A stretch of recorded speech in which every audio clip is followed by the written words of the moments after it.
On a freezing night, Jude, an exhausted homeless college student, struggling to earn enough to pay his tuition, suddenly finds an elderly woman collapsed in a dark alley behind an upscale restaurant. After a brief hesitation, instinct overrides fear. He races off to get help, even handing over his last $50 just to call 911. He saves her life and thinks the ordeal is over, until the next morning when a luxury car pulls up and a man steps out, calling Jude by name, setting off a twist no one could have predicted. Before we go back, let us know where you're watching from, and subscribe because tomorrow I've got something extra special for you. The fluorescent lights in Lambert Community College's library buzzed like angry wasps. Jude Brooks jerked awake, his cheek peeling off the sticky surface of a chemistry textbook. "Hey, you, library's closing." The security guard stood 3 feet away, arms crossed. His name tag read Dennis, but his expression screamed, "I don't get paid enough for this." Jude sat up fast, wincing as his neck cracked. "Yeah, sorry, I'm going.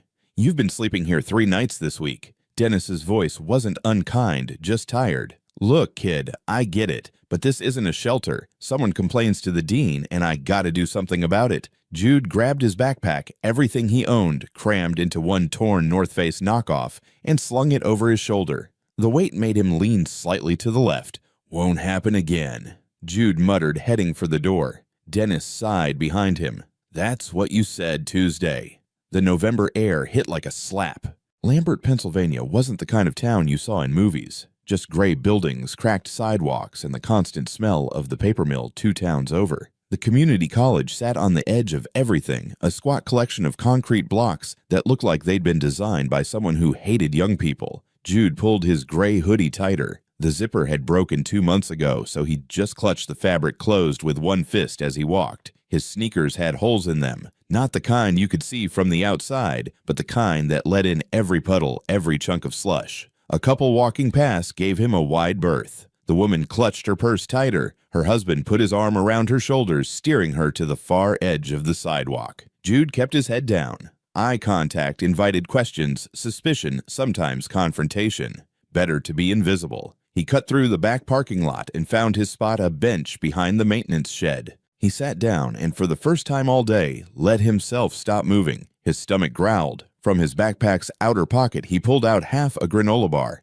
The wrapper was torn, the bar itself crushed into chunks, but it was food. He ate it slowly, making it last. Tomorrow was Friday, November 18th. The date was burned into his brain because it was a deadline. He pulled out his phone screen, cracked battery at 9%, and read the email again, even though he'd memorized every word. "Mr. Brooks, this is your final notice regarding your outstanding balance of $300 for the fall semester. Payment must be received by 8:00 a.m. Friday, November 18th, or your enrollment will be terminated effective immediately. $300. That's all that stood between him and complete disaster. He closed his eyes. How the hell had it come to this? His dad was doing 8 years in Rockview for armed robbery. Mom got out last spring after 18 months for check fraud, but she'd fallen right back in with her old crowd. Last you'd heard, she was in Allentown, using again. Growing up, he'd sworn he wouldn't end up like them. He'd gotten his GED at 16, worked 2 jobs, saved every penny. When he'd gotten accepted to Lambert Community College with partial financial aid, he'd actually cried. But plans required money, and money required stability, and stability was something Jude Brooks had never known. He'd lost his apartment in September when his roommate bailed, lost his dishwashing job in October when the restaurant owner's nephew needed work. He'd been sleeping in the library in his car until it got repossessed in the campus gym locker room until security cracked down, and through all of it, he'd kept going to class, kept turning in assignments, kept showing up because that student ID card in his wallet was his ticket out. Without it, he was nothing. Jude unzipped his hoodie and pulled off his left sneaker. The sole had separated from the upper, held together with duct tape. He peeled back the insole. Underneath, rolled tight, and wrapped in a plastic sandwich bag was every dollar he'd managed to scrape together over the past 3 months. His hands shook as he pulled it out. He'd washed dishes under the table at Chen's Kitchen 15-hour shifts, no breaks paid in cash. $7 an hour. Mr. Chen knew Jude was desperate and paid him half what he'd pay anyone else, but Jude took it because he had no choice. He donated plasma twice a week until they told him he was anemic. He'd returned bottles and cans, sold his textbooks, sold his winter coat, sold everything that wasn't nailed down. And here it was. 3 months of hell rolled into a tight cylinder. Jude peeled back the plastic and counted it. Again, 53 $20 bills, 4 tens, 6 fives, the rest in crumpled ones. $300 exactly. His chest felt tight. This money represented every humiliation, every skipped meal, every frozen night. This was his sweat, his blood, his refusal to quit. Tomorrow morning, he'd walk into that financial aid office and keep his spot in school. He'd stay enrolled. He'd keep fighting. Jude rewrapped the money, stuffed it back into his shoe, and laced the sneaker tight.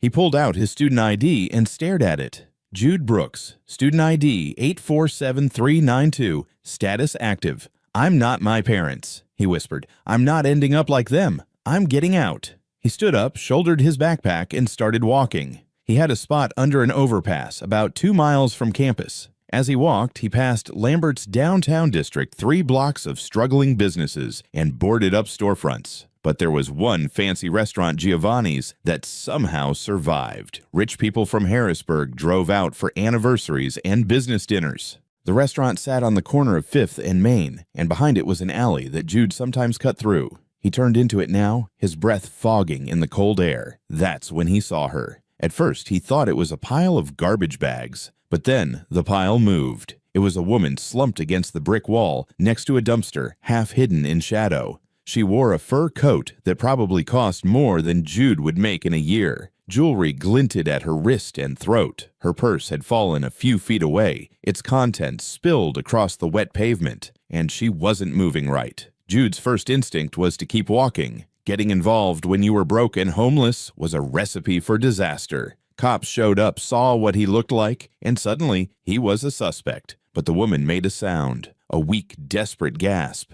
Jude's feet carried him forward. He crouched down next to her, and up close he could see she was old, 70, maybe older. Her face was gray lips tinged blue. One side of her mouth drooped. Her right hand trembled violently. "Ma'am!" Jude's voice cracked. "Ma'am, can you hear me?" Her eyes found his, dark, sharp, even through obvious pain. She tried to speak, but only a garbled moan came out. Stroke or a heart attack? Jude didn't know the difference, but he knew it was bad. "I'm gonna help you." His mind raced. "I need to call 911. He reached for his phone, then remembered no service. He'd let the plan lapse 2 months ago. The woman's hand closed around his wrist, surprisingly strong. She made another sound, urgent, and her eyes tracked to the purse. Jude grabbed the purse and dumped it. Lipstick, wallet, keys, and a phone in a leather case. He snatched it up and pressed the power button. Face ID. He held it up to the woman's face, but her head lolled to the side. He tried again, angling it, but the phone wouldn't unlock. Damn it. The woman's grip on his wrist tightened, then loosened. Her eyes were starting to drift. "No, no, no, stay with me." Jude looked around wildly. "Help, somebody help!" His voice echoed off the brick walls. Nobody came. Giovanni's back door was closed. The street was empty. Jude's heart hammered. This woman was dying, and he was the only person who could do anything about it. His survival instincts screamed, "Run! This isn't your problem. They'll blame you." But the woman's eyes were still on him, pleading. She was somebody's mother, somebody's grandmother, and she was terrified. Jude made a decision. "I'm not leaving you," he said. He shrugged off his hoodie and bundled it under her head as a pillow. The cold bit through his t-shirt immediately. "Just hold on." He spotted a 24-hour convenience store 2 blocks down on Main Street. They'd have a phone. "I'll be right back." Then he ran. Jude's sneakers slapped against the wet pavement as he sprinted down Main Street. His lungs burned. The cold air felt like knives in his chest, but he didn't slow down. The convenience store's fluorescent sign glowed ahead. "Quick stop, 24/7." Jude grabbed the door handle and yanked it open, stumbling inside. A bell chimed overhead. Behind the counter stood a heavy-set man in his 40s, bald head shining under the harsh lights. He looked up from his phone, and his expression shifted instantly. His hand dropped below the counter. "We're closed," the man said. "The sign says 24 hours. I said we're closed." The man's hand came back up, gripping a wooden baseball bat. He pointed it at Jude. "Get out." Jude raised his hands, palms out. "Please, I just need to use your phone. There's a woman. I don't give handouts, and I sure as hell don't fall for sob stories." The man's knuckles whitened around the bat. "You think I'm stupid. You come in here looking like that, talking about some woman trying to distract me so your buddy can come around back. I wasn't born yesterday, kid. I'm not trying to rob you." Jude's voice cracked with desperation. "There's a woman dying in the alley behind Giovanni's. She had a stroke or something. I need to call 911 inches. The man didn't budge. Then call from your own damn phone." "My phone doesn't work, please. She doesn't have much time." "Not my problem. Get out before I call the cops myself." Jude stared at him, at the bat, at the expression that said this man had already decided who Jude was, what he was, and nothing would change his mind. The woman's face flashed through Jude's mind, those pleading eyes, the gray pallor of her skin. How much time did she have? 5 minutes 10. His hand went to his sneaker. Time was running out. He had to make a decision. "How much?" Jude heard himself say. "What?" "How much to let me use your phone for 1 minute?" Jude's heart hammered. "Name your price." The man's eyes narrowed. "You're serious?" "Dead serious." A long pause. The man looked Jude up and down, reassessing. The bat lowered slightly. $50. Jude bent down and started unlacing his left sneaker with shaking fingers. The man watched, suspicious, but curious. Jude pulled off the shoe, peeled back the insole, and unwrapped the plastic bag. His entire future lay in his hands. He counted out 2 20s and a 10 with trembling fingers. "Here, $50. Jude held them up. "Now let me use the phone."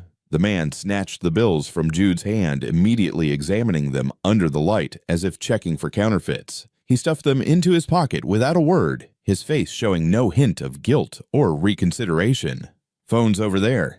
He pointed to a landline mounted on the wall near the bathroom, his tone flat and businesslike. "Make it quick." Jude shoved the remaining money back into the plastic bag, his hands shaking as he tried to count, but there was no time. He stumbled to the wall phone, his heart pounding. He'd just given away $50. $50 he couldn't afford to lose. But the woman was dying. His fingers fumbled with the receiver. He punched 911. 1 ring. 2 rings. 911, what's your emergency? The words tumbled out. "There's a woman, she's having a stroke or heart attack. I don't know, she's in the alley behind Giovanni's restaurant on 5th and Main. She needs an ambulance right now." "Sir, slow down. What's the address?" "Giovanni's restaurant, 5th and Main." Jude's voice rose. "The alley behind it. She's old. She can't talk. One side of her face is drooping." "Okay, we're dispatching an ambulance now. Can you stay with her until they arrive?" "Yes, I'm going back there now." "What's your name, sir?" Jude's hand tightened on the receiver. His name. If he gave his name, it went on record. If anything went wrong, if they thought he'd hurt her, if her jewelry was missing. But the woman was dying.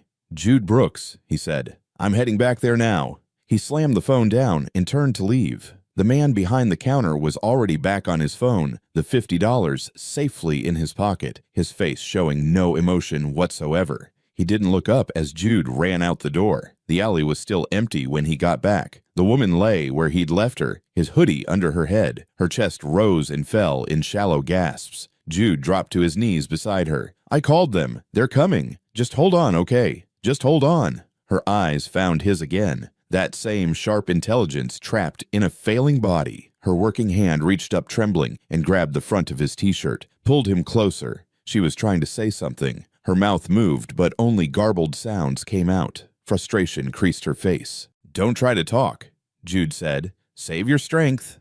But she didn't let go. She held his shirt, held his gaze, and in her eyes, Jude saw something he hadn't expected: gratitude. Not pity, not fear. Just pure, simple gratitude. Sirens wailed in the distance, getting closer. The woman's grip loosened. Her hand fell back to her lap. But she didn't look away from him. "You're gonna be okay," Jude said, though he had no idea if it was true. "You're gonna be fine." The sirens grew louder. Red and blue lights flickered against the alley walls. Jude stood up quickly. His survival instincts kicked back in, screaming at him. Cops would be with the paramedics. Cops would see him, a homeless kid in a hoodie hovering over a rich old lady. They'd ask questions. They'd run his name. They'd see his parents' records. They'd assume the worst. The ambulance pulled up to the alley entrance. Doors slammed. Voices shouted. Jude looked down at the woman one last time. She was still watching him. "I'm sorry," he whispered. "I have to go." Then he grabbed his hoodie from under her head, turned, and disappeared into the shadows at the far end of the alley. Jude ran until his lungs felt like they'd collapse. He didn't stop until he was 6 blocks away, ducking into a park where the streetlights had burned out years ago. He collapsed onto a bench, gasping. His hands were shaking. His whole body was shaking. What did I just do? He'd given his name to 911. That was on record now. If something went wrong, if the woman died, if her jewelry was gone, if someone saw him run and thought he was fleeing the scene, his name was attached to it, and the money. Jude pulled off his sneaker with trembling hands and dumped out the plastic bag. Bills spilled onto the bench. He counted them under the dim moonlight, his heart sinking with each one. $250. He'd given that man $50. $50 he desperately needed. $50 the man had taken without hesitation, without guilt, without a second thought. No, no, no, no, no. Jude's voice cracked. He counted again. Same result. $250. 50 short. The financial aid office wouldn't care about his story. They wouldn't care that he'd saved a woman's life. Rules were rules. $300 by 8 a.m. or he was done. Jude pressed the heels of his hands against his eyes. He would not cry. He'd stopped crying years ago when crying didn't fix anything, but his throat felt tight and his chest ached, and for the first time in months, the weight of everything, the hunger, the cold, the constant fear, the exhausting effort of just surviving, crashed down on him all at once. He'd been so close, so damn close. 3 months of hell reduced to a pile of wrinkled bills that wasn't enough, would never be enough. Jude looked up at the sky. No stars visible through the light pollution and cloud cover, just darkness. I tried, he said to no one. I really tried. His phone buzzed in his pocket, battery at 3%, a notification from the college portal. Reminder payment deadline is 8:0 a.m. tomorrow. No extensions will be granted. Jude laughed. It came out bitter and broken. Of course, the universe would remind him right now. He stuffed the money back into the plastic bag, back into his shoe, and laced it up. $250. He could probably use it for a security deposit on a room somewhere. Get a real job, forget about college, become another statistic, become his parents. The thought made him sick. Jude stood up, shouldered his backpack, and started walking. He had nowhere to go, no plan, no future. But he walked anyway, because sitting still hurt worse. The park gave way to residential streets. Nice houses with porches and 2-car garages, lights in windows, families inside watching TV, eating dinner, existing in a world Jude could see but never touch. He pulled his hoodie up and kept walking. By the time he reached the overpass where he usually slept, it was past midnight. The spot under the bridge was dry at least. Concrete pillars blocked most of the wind. Jude spread out his blanket thin, scratchy, bought from Goodwill for $3, and lay down. His backpack became a pillow. The lump of money in his shoe pressed against his heel. Jude stared up at the underside of the bridge. Graffiti covered every surface. Names, dates, crude drawings. Evidence that other people had been here, had existed, had left their mark. He wondered if anyone would remember him when he was gone. Sleep didn't come. His mind replayed the night on loop. The woman's face, the convenience store, the cold way that man had snatched the $50 and pocketed it without hesitation. The ambulance lights? Had she survived? Was she okay? He'd never know. He couldn't exactly call the hospital and ask. Hi, I'm the homeless kid who found your patient and then ran away. How's she doing? Jude rolled onto his side, pulling the blanket tighter. The November cold seeped through the thin fabric, through his clothes, into his bones. Tomorrow, he'd have to face it. Walk into the financial aid office and admit he didn't have enough. Watch Mrs. Henderson's face shift from impatient to pitying as she processed his withdrawal. Sorry, Mr. Brooks, rules are rules. His student ID would be deactivated, his access to the library, the gym, the dining hall gone. He'd become invisible in a different way. Not a student struggling to survive, just another dropout who couldn't hack it. The thought of his parents' faces, smug, vindicated, proven right, made Jude's stomach turn. See, we told you. You're just like us. You'll never be anything. Screw you. Jude whispered into the darkness. Screw all of you.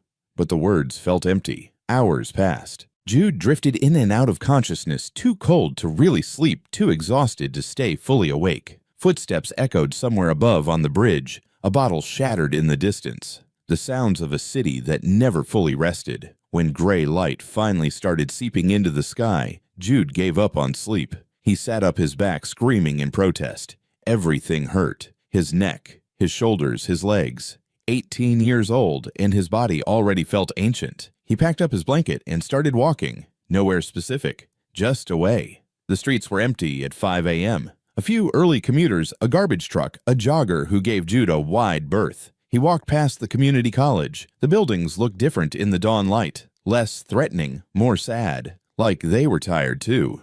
Jude found himself at the public library. It wouldn't open until 9, but there was a bench outside. He sat down and watched the sun come up. His phone was dead. He didn't know the exact time, but it didn't matter. Whether it was 8 a.m. or 10 a.m. or noon, the result was the same. He'd failed. A car pulled up to the curb in front of him. Black sedan, expensive, tinted windows. The kind of car Jude had only ever seen in movies. The driver's side door opened and a man stepped out. Mid-40s, sharp suit, graying hair. He looked at Jude with an expression that was hard to read. Jude Brooks. Jude's entire body went rigid. He stood up, ready to run. "Who's asking?" The man held up both hands. "Relax. I'm not a cop. My name is Mark Donovan. I need to talk to you about last night." Jude's heart hammered against his ribs. His eyes darted to the street, calculating escape routes. The man was blocking the most direct path, but if Jude went left, cut through the alley. "My mother wants to thank you," Mark said. Jude froze. "What?" "The woman you saved last night, behind Giovanni's." Mark took a step closer, moving slowly like Jude was a spooked animal. "That was my mother, Brenda Donovan. You called the ambulance." "Is she okay?" The question came out before Jude could stop it. "She's alive because of you." Mark's expression softened slightly. "She had a stroke. The doctor said if you'd waited even 10 more minutes, she wouldn't have made it." Relief flooded through Jude, followed immediately by suspicion. "Then why are you looking for me?" "Because you ran. The paramedics said someone called 911, but when they got there, you were gone. My mother kept trying to talk, kept pointing, but she couldn't make the words work." Mark pulled out his phone. "We had to piece together what happened. Called the 911 dispatch, got your name. Talked to the convenience store owner on Main Street. He told us about you." Jude's jaw tightened. "So what do you want? You want your $50 back? I don't have it anymore." "What? No." Mark looked genuinely confused. "We want to thank you properly. My mother is awake. She's asking to see you." "Why?" "Because you saved her life, and she's not the kind of woman who leaves debts unpaid." Mark gestured to the car. "Please, just come to the hospital. Hear her out." Every instinct Jude had screamed trap. Rich people didn't hunt down homeless kids to say thank you. There had to be an angle. "Look," Jude said, backing up a step. "I didn't steal anything. Her purse was on the ground when I got there. You can check. I didn't take anything." Mark's face shifted. Understanding dawned, followed by something that looked like anger, but not at Jude. "Jesus, you think we're accusing you of robbing her? Aren't you?" "No." Mark ran a hand through his hair. "No, Jude, we're not. I know what it looks like. Okay, I know what people probably assumed when they saw you, but my mother is very clear about what happened. You didn't hurt her. You saved her." Jude studied Mark's face, looking for the lie. But the man looked tired, stressed. His suit was expensive, but it was rumpled like he'd slept in it, or hadn't slept at all. "The convenience store owner," Jude said slowly. "What did he tell you?" "That you tried to pay him $50 just to use his phone. That you pulled the money out of your shoe." Mark's voice softened. "That when he said you could keep the money, you told him to keep it anyway because you were in a hurry." "I miscounted," Jude said. "I needed that money." "I know. He told me." Mark pulled a wallet from his jacket and took out a stack of bills. "This is yours. $500. The 50 you left plus interest for your trouble." Jude stared at the money. $500. More than enough for tuition. Enough for food, for a room, for breathing space. It was too much. "I don't want charity," Jude said. "It's not charity. It's payment for services rendered. You saved my mother's life. That's worth a hell of a lot more than $500. Mark held out the money. "Please, take it." Jude's hand stayed at his sides. "Why? Why what? Why do you care?" Jude's voice hardened. "You're rich. Your mom's rich. People like you don't notice people like me unless we're in your way. So why the hell do you care?" Mark was quiet for a long moment. When he spoke, his voice was rough. "You're right.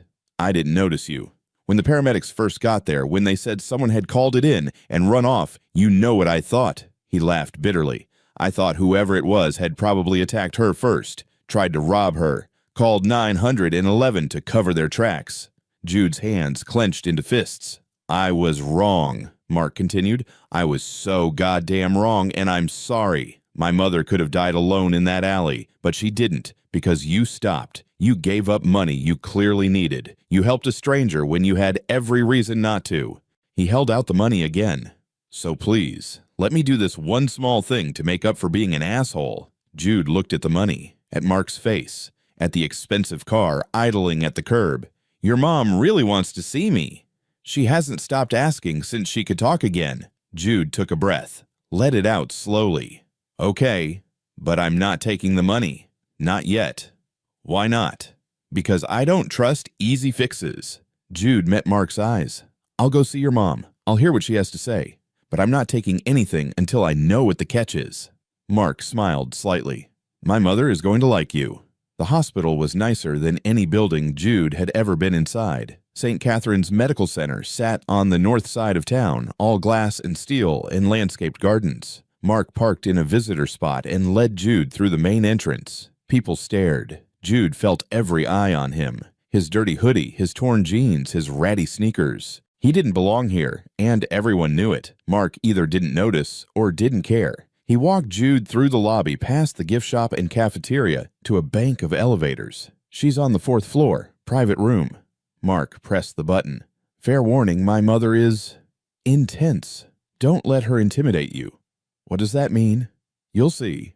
The elevator doors opened. They stepped inside. Jude caught his reflection in the mirrored walls and almost didn't recognize himself. When had he gotten so thin? When had his eyes gotten so hollow? He looked away. 4th floor. They walked down a hallway that smelled like antiseptic and sadness. Mark stopped at room 407 and knocked softly. Come in, a voice called. Strong, clear. Not what Jude had expected from someone who'd had a stroke 12 hours ago. Mark opened the door. The room was huge, more like a hotel suite than a hospital room. A massive window overlooked the city. Flowers covered every surface, and in the bed propped up against pillows sat the woman from the alley. Brenda Donovan looked completely different in daylight. Her silver hair was brushed and pinned back. She wore a hospital gown but somehow made it look dignified. An IV ran to her arm and monitors beeped softly beside the bed, but her eyes, those sharp dark eyes, were focused entirely on Jude. Come here, boy, she said. Her voice was slightly slurred on one side, but understandable. Let me see you properly. Jude took a hesitant step into the room. Mark closed the door behind them. Brenda studied Jude like he was a puzzle she was trying to solve. Her gaze traveled from his face to his hands to his worn-out shoes and back up again. You're younger than I thought, she finally said. I'm 18. You look 16. You look like you haven't eaten in a week. She turned to Mark. Have you fed him? We just got here, Mom. Then fix it. Order him something from the cafeteria. No, order him something from that Italian place on Morrison, the one with the good lasagna. She waved her hand. Go, Mom. Now, Mark. Mark gave Jude an apologetic look and left the room. The door clicked shut. Brenda gestured to a chair beside the bed. Sit. Jude sat, mostly because his legs were tired, but also because something about this woman made no seem like a bad option. What's your name? Jude Brooks. Jude. She tested it on her tongue. Biblical. Your mother religious. She was more into meth than church. Brenda's eyebrows rose slightly, but she didn't look shocked, just thoughtful. I see. And your father. Prison. For armed robbery. 8 years. Brenda nodded slowly. And you? Are you following in his footsteps? Jude's jaw clenched. No. Good. Because that would be a waste. She leaned back against the pillows, but her eyes never left his face. Tell me what happened last night. You don't remember? I remember pieces. Falling. Pain. Trying to call for help. Then your face. Her expression softened almost imperceptibly. You looked terrified. I was. But you stayed. Yeah. Why? Jude blinked. Because you were dying. So, people die every day. Most folks would have kept walking. Especially someone in your position. Brenda's gaze sharpened. A homeless kid finds a rich old woman in an alley. He runs away, no one knows he was there. No one can blame him for anything. But instead, you gave up money you clearly needed to save me. Why? Jude opened his mouth, closed it. He didn't have a good answer. I don't know, he finally said. It felt like the right thing to do. The right thing to do. Brenda repeated. She laughed a short, sharp sound. Do you know how rare that is, people doing something because it's right, not because it benefits them? I guess. You guess. Brenda shook her head. Jude Brooks, you are either the most naive young man I've ever met or the most decent. I can't quite decide which. Can I ask you something? Go ahead. What do you want from me? Brenda smiled. It transformed her face, made her look younger. Direct. I like that. What do I want? She folded her hands in her lap. I want to offer you a job. A job. Yes. I need a personal assistant, someone quick on their feet, someone loyal, someone who won't rob me blind the moment my back is turned. Her smile widened. Someone who'd pay $50 just to make a phone call for a stranger. Jude stared at her. You can't be serious. I'm always serious, boy. It's a full-time position, room and board included, and I'll pay your tuition. Why? Because I'm 70 years old, I just had a stroke, and I need someone around who gives a damn whether I live or die. Brenda's voice was matter-of-fact. My son cares, but he has his own life. My friends are all ancient or dead. I need someone young, strong, and stupid enough to run into alleys after someone like me. I'm not stupid. Then prove it. Take the job. Jude's mind raced. This was insane. People didn't just offer homeless kids jobs and free housing. There had to be a catch. What would I have to do? Whatever I tell you to do. Run errands, drive me places, keep me company, occasionally save my life. Brenda's expression turned serious. I won't lie to you, Jude. I'm difficult. I'm demanding. I have high standards and very little patience for incompetence, but I'm fair and I pay well, and I think you and I could help each other. Help each other how? I need someone who won't treat me like I'm made of glass, and you need someone who'll teach you how to stop living like you're invisible. Brenda leaned forward slightly. I saw your face last night, before you ran. You were terrified the police would blame you just for being there. Am I right? Jude didn't answer. He didn't have to. That's what I thought. You've spent your whole life making yourself small, trying not to be noticed because being noticed meant trouble. Brenda's voice was gentle now. I can teach you something different. I can teach you how to take up space, how to walk into a room and make people listen, how to be someone. I don't want to be someone, Jude said quietly. I just want to survive. Surviving isn't living, boy. Trust me. I've done both. Brenda held out her hand. It trembled slightly, but her grip looked strong. So what do you say? Do we have a deal? Jude looked at her hand, at her face, at the monitors beeping steadily beside the bed. This woman had almost died. She should be weak, scared, grateful to be alive. Instead, she was offering a job to a complete stranger, making plans, moving forward. She was steel-wrapped in old flesh. And for the first time in years, someone was offering Jude a way out, a real way out. Not charity, not pity, but a chance. He thought about the $250 in his shoe, about the tuition deadline that had already passed, about sleeping under overpasses and eating from garbage cans and being invisible. He thought about the woman's eyes in the alley, that desperate pleading look, and later the gratitude. Jude reached out and shook her hand. Deal, he said. Brenda's smile was triumphant. Good. Now let's get you fed and cleaned up. You smell terrible.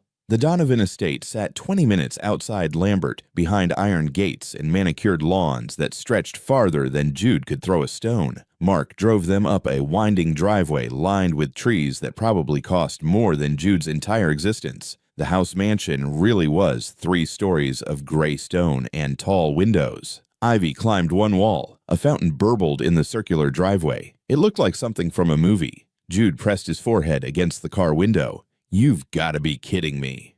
Mom likes her space, Mark said, pulling up to the front steps. Come on, I'll show you around.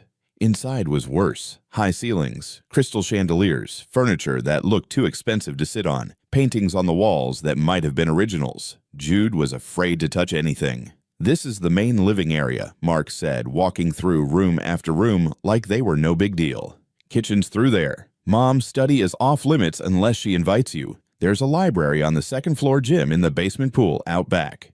There's a pool. Mom likes to swim. Mark led Jude up a massive staircase. Your room is up here. 3rd door on the left. He opened the door and Jude stopped dead. The room was bigger than any apartment he'd ever lived in. A real bed king-sized with a thick comforter that looked like a cloud. A desk, a dresser, windows overlooking the back gardens, an attached bathroom with a shower that had multiple heads. This is mine. Jude's voice came out hoarse. It is now. Mark walked in and opened the closet. Mom had me pick up some clothes for you. They might not fit perfectly, but they'll do until we can get you properly sized. Shoes are in here too. Jude looked at the clothes hanging in the closet. Real clothes, clean clothes, new clothes. I can't pay for this. You don't have to. It's part of the job. Mark turned to face him. Look, I know this is a lot. I know it's overwhelming, but my mother means what she says. She wants you here. She wants to help. Why? Jude sat down on the edge of the bed. The mattress was so soft he sank into it. She doesn't even know me. She knows enough. Mark leaned against the doorframe. My mother is one of the best judges of character I've ever met. She built a company from nothing, dealt with sharks and con artists for 50 years, and never once got fooled. If she trusts you, there's a reason. What if I screw up? Then you fix it. Mom doesn't expect perfection. She expects effort. Mark checked his watch. She'll be home from the hospital in a few days. Until then, get settled. Eat. Sleep in a real bed. Let yourself breathe. He left, closing the door softly behind him. Jude sat on the bed for a long time, just staring at the room, at the clean carpet, at the curtains that actually matched, at the bathroom door, beyond which was a shower with hot water and soap and towels that weren't threadbare. This had to be a dream, or a trick. Things like this didn't happen to people like him, but his backpack sat on the floor where he'd dropped it. His worn-out sneakers left dirty prints on the carpet. He was real. This was real. Jude stood up and walked to the bathroom, flicked on the light. The mirror above the sink showed him what he looked like, gaunt, filthy, exhausted. A stranger. He turned on the shower. Steam filled the room within seconds. He stripped off his clothes, noticed how loose they hung, how his ribs showed, and stepped under the spray. The hot water hit his skin, and Jude Brooks, 18 years old, homeless for 3 months, broke down and cried. Not quiet tears, not dignified sadness. Ugly, gasping sobs that tore out of his chest like they'd been trapped there for years. He pressed his forehead against the tile and let it all out, the fear, the hunger, the exhaustion, the shame, the anger at his parents, at the world, at himself for not being stronger. He cried until the water ran cold. Then he dried off, put on the soft pajamas Mark had left, and crawled into the bed. The sheets smelled like lavender. The pillow cradled his head like hands. Jude pulled the comforter up to his chin, and for the first time in months felt safe. He was asleep in 30 seconds.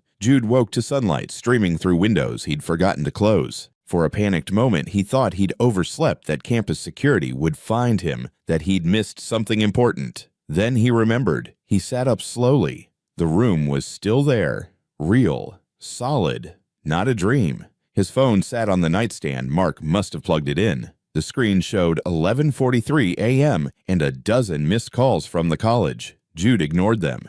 It didn't matter anymore. He got dressed in the new clothes. Jeans that actually fit. A plain t-shirt that didn't have holes. Socks without worn-through heels. He looked at himself in the bathroom mirror and barely recognized the person staring back. Downstairs, he found the kitchen. It was massive, all stainless steel and marble counters. A woman in her 50s was wiping down the stove. "Oh," she jumped slightly.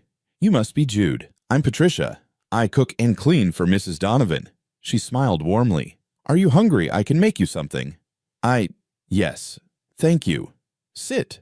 Patricia pointed to a stool at the counter. "How do you feel about eggs toast? There's fresh fruit, orange juice, coffee if you want it." Jude sat. "Anything is fine." Patricia studied him for a moment, not judgmental, just assessing, then nodded and got to work.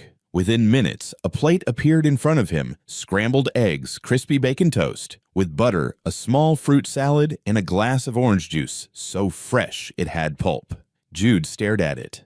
"Go on," Patricia said gently. "Eat." He picked up the fork. The first bite of eggs was so good he almost cried again. He forced himself to eat slowly, even though every instinct screamed to shovel it in as fast as possible. Patricia busied herself around the kitchen, giving him space but staying close. When he finished, she took the plate without comment and brought him more toast. "Mrs. Donovan called this morning," Patricia said. "She'll be home tomorrow. She wanted me to make sure you're comfortable." "I am, thank you." "Good," Patricia smiled. "She also said to tell you that being comfortable doesn't mean being lazy. She expects you ready to work by the time she gets home." "Work doing what?" "Whatever she tells you to do." Patricia's smile turned slightly amused. "Fair warning, Mrs. Donovan is particular." She has routines, standards. She'll test you, push you, try to figure out if you're worth the investment. What if I'm not? Then she'll tell you.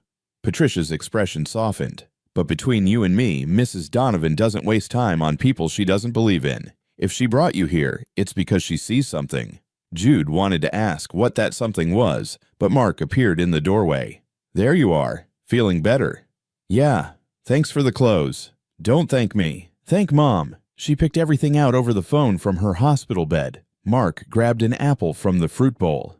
Come on, I'll show you the rest of the property. They spent the afternoon walking the grounds. Mark pointed out the pool house, the garden shed, the garage that held 3 cars Jude had only seen in magazines. He explained the security system showed Jude where the spare keys were kept, gave him the codes to the gates. Mom values loyalty above everything, Mark said as they walked back toward the house. Work hard, be honest, don't steal or lie, and you'll be fine. But cross her. He shook his head. Don't cross her. That night, Jude ate dinner at a table meant for 12, just him and Mark. Patricia served pot roast with vegetables, and Jude had to keep reminding himself this was real, this was his life now. After dinner, he went back to his room, sat on the bed, looked at his backpack in the corner, everything he'd owned, everything he'd been reduced to one ratty bag. His phone buzzed, a text from an unknown number. This is Brenda. Stop overthinking. Get some sleep. Tomorrow, the real work begins. Jude stared at the message. How had she known? He texted back, okay. The response came immediately, and Jude, thank you for staying. Jude set the phone down, lay back on the bed, stared at the ceiling. He'd made a choice in that alley, given up his future to save a stranger, and somehow, impossibly, that choice had saved him instead. Tomorrow, Mrs. Brenda Donovan would come home, and his new life would really begin, whatever that meant. For the first time in years, Jude let himself hope. 3 months passed like a fever dream. Brenda came home from the hospital and immediately put Jude to work. Not the kind of work he'd expected, running errands, fetching things, but something harder. She was teaching him. Stand up straight, she'd snap when he slouched. You're not apologizing for existing anymore. Look me in the eye when you speak. People who won't meet your gaze are either liars or cowards, and you're neither. Stop saying sorry every 5 seconds. You haven't done anything wrong. She critiqued everything, how he walked, how he ate, how he dressed. She hired a tutor to fill the gaps in his education. She made him read the newspaper every morning and discuss current events over breakfast. She was relentless, exhausting, and somehow exactly what Jude needed. You think I'm being cruel, she said one day when he was particularly frustrated. I'm not. I'm being practical. The world judges people in the first 10 seconds. Fair, no. Reality, yes. I'm teaching you how to make those 10 seconds count. But she wasn't all sharp edges. Sometimes late at night, Jude would find her in the library, and they'd talk, really talk, about her late husband who died 15 years ago, about building her company from scratch in an era when women weren't supposed to do that, about loneliness and legacy and what mattered at the end of the day. You remind me of myself, she said once, angry at the world but too stubborn to quit. I'm not angry.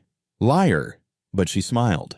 Keep that anger, Jude. Just learn to aim it properly. Jude enrolled back in Lambert Community College. Brenda had paid his tuition personally, had called the dean, and made it clear that Jude Brooks was under her protection. The dean had stammered an apology and reinstated him immediately. Classes felt different now. Jude showed up well-fed, well-rested in clean clothes. Other students still didn't talk to him much. He was quiet, kept to himself, but the desperate edge was gone. He could focus on learning instead of just surviving. And through it all, Brenda pushed him, challenged him, refused to let him hide. You're going to the fundraiser with me, she announced one morning in early February. Jude looked up from his breakfast. What fundraiser? The Lambert Education Foundation's annual gala. It's next Saturday. Black tie. Very boring, very expensive, very necessary. Brenda sipped her tea. I'm on the board. I have to go. You're coming with me. I don't think that's a good idea. I don't recall asking your opinion. Mrs. Donovan, Brenda. I've told you 100 times, call me Brenda. Brenda, Jude corrected. I don't belong at something like that. I'll stick out. People will stare. Let them stare. You're my guest. They can deal with it. She set down her teacup.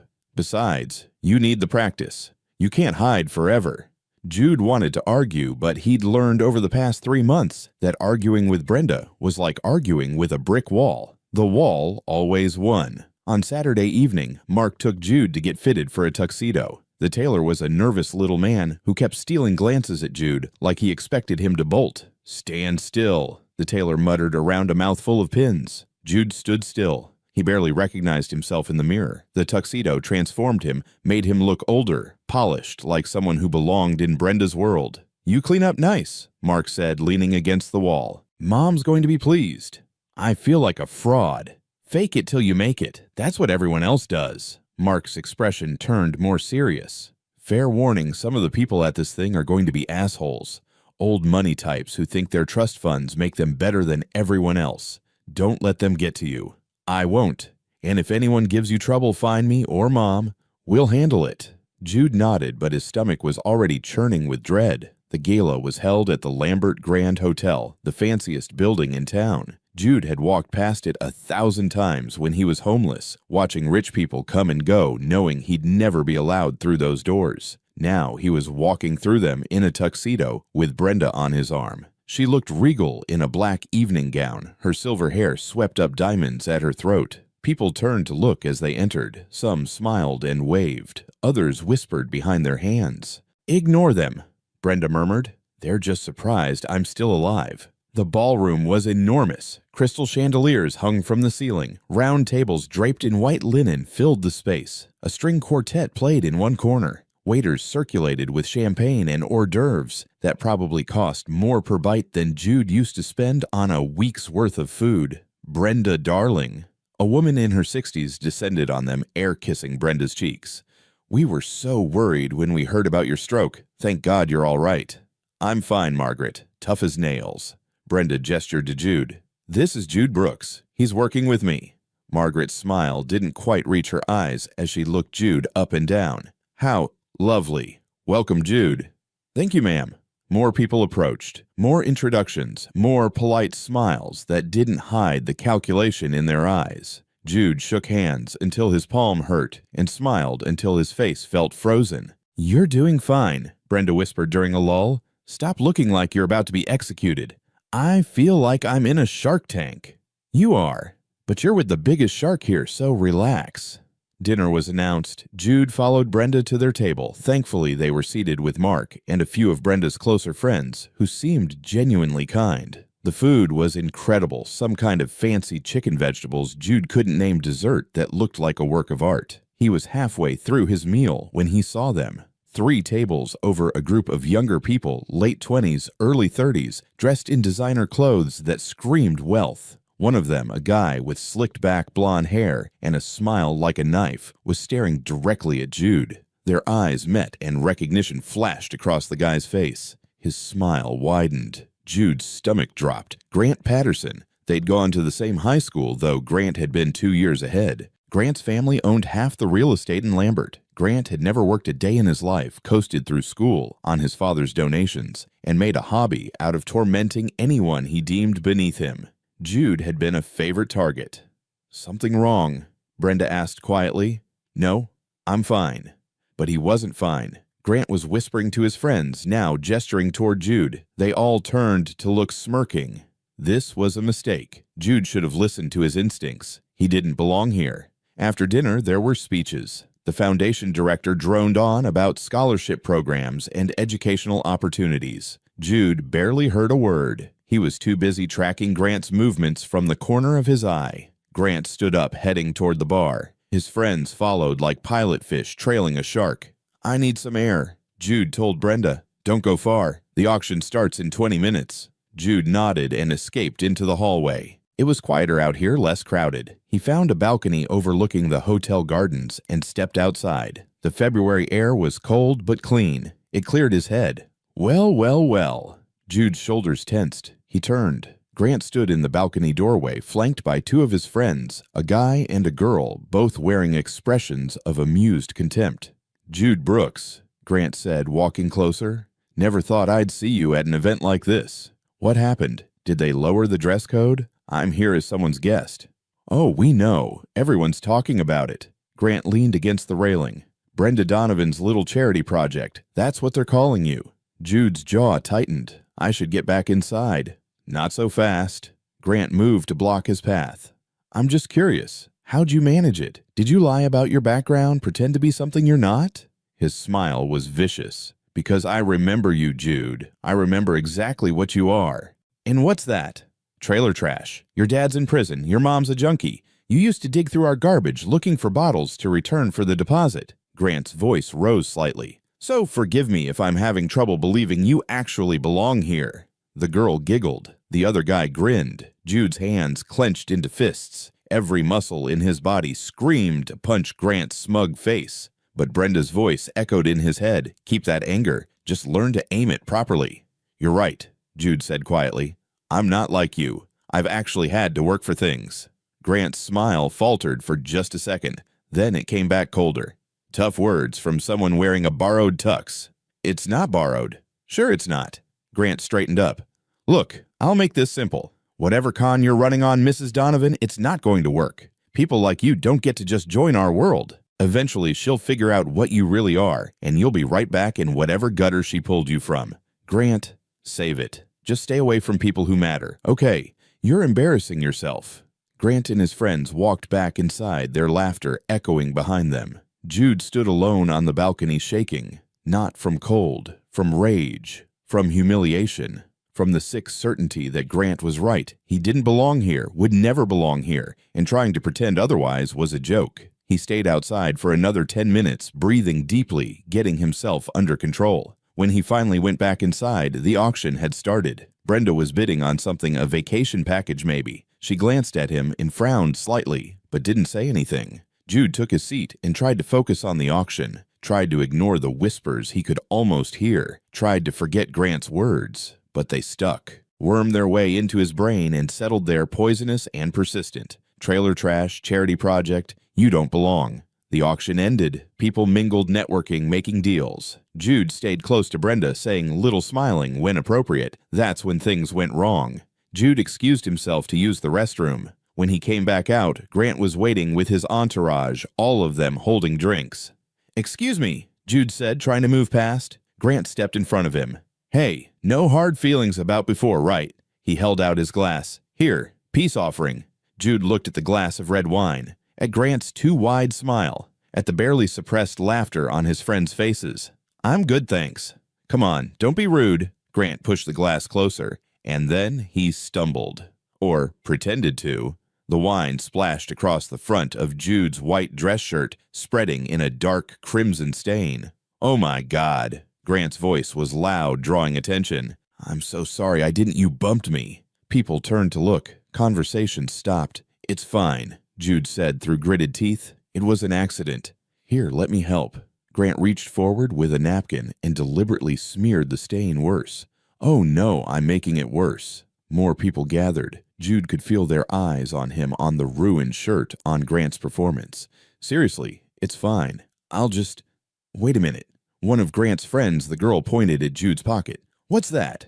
Jude looked down. A glint of metal peeked from his tuxedo pocket. Grant reached over and pulled out a watch. An expensive watch. Jude had never seen it before in his life. Is this Brandon's watch? Grant held it up. His voice carried across the crowd. Brandon's been looking for this all night. That's not mine, Jude said. I've never seen that before. It was in your pocket. You put it there. Why would I do that? Grant's expression was perfect innocence, but his eyes were full of triumph. Unless, oh God, did you steal it? The crowd murmured. People backed away slightly. I didn't steal anything. Jude's voice rose. He planted it. He's calling you a liar, Grant, one of the other guys said, in front of everyone. I am calling him a liar. Jude's control was slipping. He could feel it, the rage building, the helplessness, the injustice of it all. He's setting me up. Why would he do that? Someone in the crowd asked. And there it was, the question that damned him. Because everyone here knew the answer, even if they wouldn't say it out loud. Grant was rich, respected one of them. Jude was the outsider, the charity case, the kid from the wrong side of town. Of course they'd believe Grant. Someone should call security, the girl said. No need. Grant held up his hands. I'm sure this is all just a misunderstanding. Right, Jude. Jude looked at Grant's smirking face, at the crowd watching with a mixture of pity and suspicion. at the watch in Grant's hand that Jude had never touched. His hands were shaking, his vision tunneled. Every instinct screamed at him to punch Grant, to wipe that smug smile off his face, to make him hurt the way Jude was hurting. He took a step forward, and then he saw Brenda pushing through the crowd. Their eyes met. She wasn't looking at him with disappointment or anger. She was looking at him with calm certainty, like she was waiting to see what he'd do. Like this was a test. Jude stopped, forced his hands to unclench, forced himself to breathe. "Keep the watch," he said quietly. "I don't want it." He turned and started to walk away. "That's right, run away," Grant called after him. "That's what people like you do best." Jude kept walking, through the crowd, past the staring faces, out into the hallway. He made it to the coat check before Brenda caught up with him. "Jude, stop." He stopped, didn't turn around. Brenda came around to face him. She looked calm, too calm. "I didn't steal anything," Jude said. "I swear to God I didn't." "I know. He planted it on me. He's been harassing me all night, and he—" Jude's voice cracked. "I know what it looks like. I know everyone thinks. I know." Brenda's voice was steel. "Do you trust me?" Jude stared at her. "What?" "Simple question. Do you trust me?" Yes." "Then go home. Mark will drive you. Get cleaned up. I'll handle this." "You can't." "Yes, I can, and I will." Brenda's eyes flashed. "That little bastard thinks he can humiliate my guest in front of me. He's about to learn a very expensive lesson. Brenda, don't, if you make a scene, it'll just make things worse. I'm 70 years old, Jude. I've been making scenes since before that boy's father was born. Go home. Trust me." Mark appeared from somewhere, keys in hand. "Come on, let's go." Jude looked between them. Then, because he didn't know what else to do, he left. The ride home was silent. Jude stared out the window, replaying the night in his head. The wine. The watch. Grant's triumphant smile. The way people had looked at him. You don't belong here. Maybe Grant was right. Maybe this whole thing, Brenda the house, the second chance, was just delaying the inevitable. Eventually, everyone would see what he really was. "Stop spiraling," Mark said. "I'm not." "Yes, you are. I can practically hear you thinking." Mark glanced over. Grant Patterson is a trust fund brat who's never faced consequences in his life. What he did tonight was assault and attempted theft. Mom's going to destroy him. How everyone saw? Not everyone. And Mom doesn't do anything without a plan. Mark pulled into the Donovan estate. Just wait. She'll be home soon. But Brenda wasn't home soon. An hour passed, then 2. Jude paced his room, still in the stained tuxedo shirt, unable to sit still. Finally, around midnight, he heard the front door open.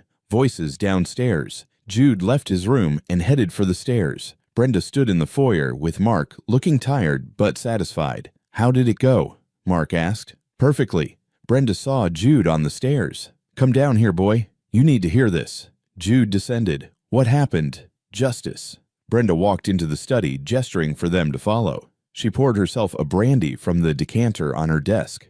"After you left, I made a phone call. The hotel has security cameras everywhere, including the hallways. I had them pull the footage. And the cameras clearly show Grant Patterson removing a watch from his own pocket and slipping it into yours while he was helping clean up the wine he deliberately threw on you." Brenda sipped her brandy. "I had the hotel manager play the footage for everyone in the ballroom, on the big screen. Twice." Jude's mouth fell open. "You didn't." "I absolutely did. Then I gave a little speech." Brenda's smile was sharp. "Would you like to know what I said?" Mark was grinning now. "Oh, I wish I'd been there for this." "I said," Brenda continued, "that I was deeply disappointed to see the son of such a prominent family behave like a common criminal, that attempting to frame someone for theft, especially someone who had done nothing but exist peacefully, showed a profound lack of character." "What did Grant say?" Jude asked. "Nothing useful. He stammered something about it being a joke that went too far. His father tried to defend him, but I shut that down quickly." Brenda's expression turned colder. "Then I told them about you." "About me?" "About how you found me dying in an alley, how you gave up your last $300 to save my life, how you stayed with me even though you were terrified the police would blame you just for being there." Brenda set down her glass. "I told them that people like Grant look at money as a scorecard, but you measured the worth of a stranger's life against your own future and chose the stranger. That's character, that's integrity, and no amount of money can buy either one." Jude's throat felt tight. "What happened then?" The room was silent. You could have heard a pin drop. Brenda's smile returned. Then I announced that I'm establishing a new scholarship fund, the Jude Brooks Scholarship for students from disadvantaged backgrounds who demonstrate exceptional character. Starting fund $1 million. You what? You heard me. And you, Jude, will be the director of the program. You'll help select recipients. It'll look excellent on your resume when you transfer to a 4-year university. Jude sat down heavily in the nearest chair. I can't.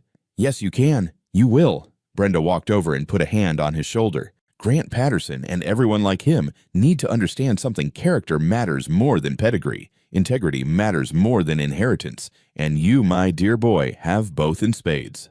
What about Grant? Mark asked. Oh, his night got worse. Brenda's smile turned wicked.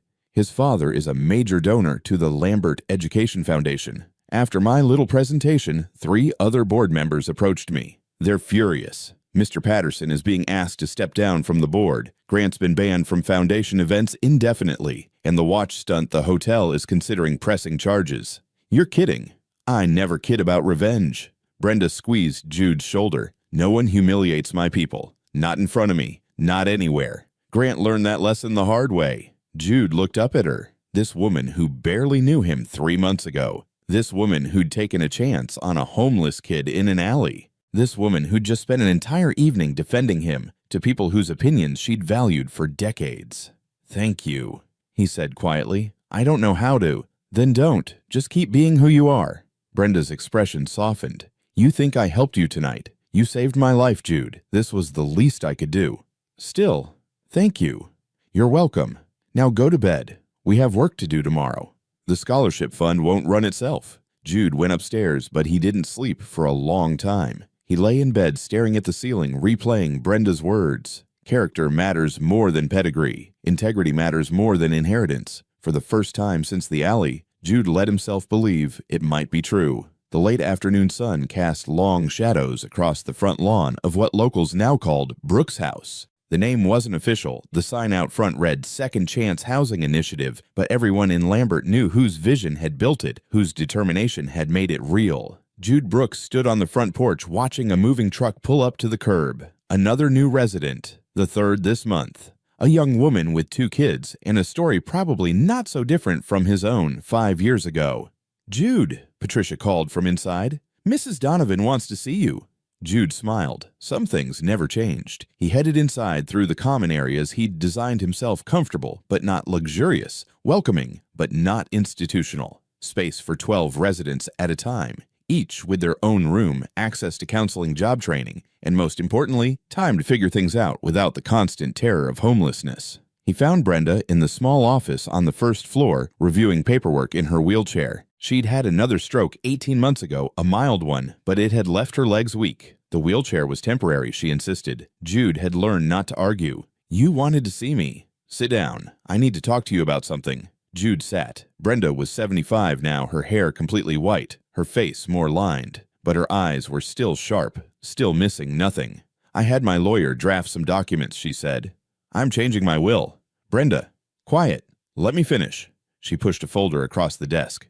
The house, the estate, it all goes to Mark, as it should. But the Brooks Scholarship Fund, the Housing Initiative, all of my charitable organizations, they're going to you. Jude opened the folder. The numbers made his head spin. Millions of dollars. Foundations. Endowments. I can't. Yes, you can.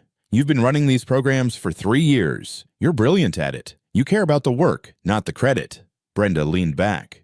Mark is a good businessman, but this isn't his passion. It's yours. These organizations need someone who understands what it's like to need them. I don't know what to say. Say yes. That's all. Brenda's expression turned softer. You saved my life, Jude. Not just in that alley, though, that too. But you reminded me what matters. You reminded me why I built my fortune in the first place, so I could help people who needed it. You gave me everything. No, I gave you a chance. You did the rest. She smiled. I'm very proud of you, you know. You graduated top of your class, got into Penn State, came back here when you could have gone anywhere, built something meaningful. I learned from the best. Damn right you did. Brenda laughed, then coughed. The laugh turned into a longer coughing fit. Jude was on his feet immediately. Should I call Mark? No, I'm fine. But she looked tired. Actually, I could use some air. Take me outside." Jude wheeled her out onto the porch. The moving truck was gone now. The new resident was inside getting settled with Patricia's help. They sat in comfortable silence for a while, watching the sun dip lower. "Do you remember what I told you that first day in the hospital?" Brenda asked finally. "You said a lot of things. I told you I'd teach you how to fight, how to take up space, how to be someone." She looked at him. "I think we did pretty well." "We did." "You're not that scared kid anymore, Jude. You walk into rooms and people listen. You've built something that's going to outlast both of us. You've proven that where you come from doesn't determine where you're going." She reached over and patted his hand. "Your parents would be—" She trailed off. They both knew his parents wouldn't be proud. His father was still in prison. His mother had died 2 years ago from an overdose. Jude had paid for the funeral, but hadn't attended. "The family you choose is more important than the one you're born into," Brenda said quietly. "Remember that." "I will." They sat together as the sun set this odd pair that never should have met, a 75-year-old steel magnate and a 23-year-old who used to sleep under bridges. But fate had brought them together in a dark alley, and somehow, miraculously, they'd saved each other. 6 months later, Jude stood at a podium in the Lambert Grand Hotel, the same ballroom where Grant had tried to destroy him, speaking to a crowd of 300 people at the annual Brooks Scholarship Gala. "When I was 18, he said, I had $300 to my name. It represented 3 months of back-breaking work. It was supposed to keep me in school, keep me from dropping out, keep me from becoming another statistic." The crowd was silent, listening. "I gave it all away in one night to save a stranger's life. And that decision, that one moment of choosing someone else over myself, changed everything." Jude looked at Brenda in the front row, Mark beside her, both of them smiling. "Brenda Donovan didn't just save my life. She taught me how to live it. She taught me that money is a tool, not a trophy. That character matters more than credentials. That the measure of success isn't what you accumulate, but what you give away." He gestured to the screens behind him, showing photos of scholarship recipients and housing initiative graduates. These young people, 47 scholarships this year, 63 residents, helped through the housing program. They're not charity cases. They're investments. They're proof that talent and determination exist everywhere, in every zip code, in every circumstance. They just need a chance. Applause rippled through the crowd. "So tonight, I'm announcing something new. Starting next fall, the Brooks Initiative is expanding to 3 new cities, Philadelphia, Pittsburgh, and Harrisburg. We're going to help hundreds more young people get the education and stability they deserve." Jude's voice grew stronger, because everyone deserves a second chance. Everyone deserves someone who believes in them. Everyone deserves to be seen. The applause grew louder. People stood. Jude saw familiar faces in the crowd, former residents who'd graduated and come back to volunteer, teachers who'd believed in him, even the convenience store owner who'd let him make that desperate call 5 years ago. Grant Patterson was not there. Word was he'd moved to California, funded by his father's money, still learning nothing. After the speeches, after the dinner, after most of the crowd had left, Jude pushed Brenda's wheelchair out onto the same balcony where Grant had confronted him years ago. "Cold out here," Brenda said, pulling her shawl tighter. "Want to go in?"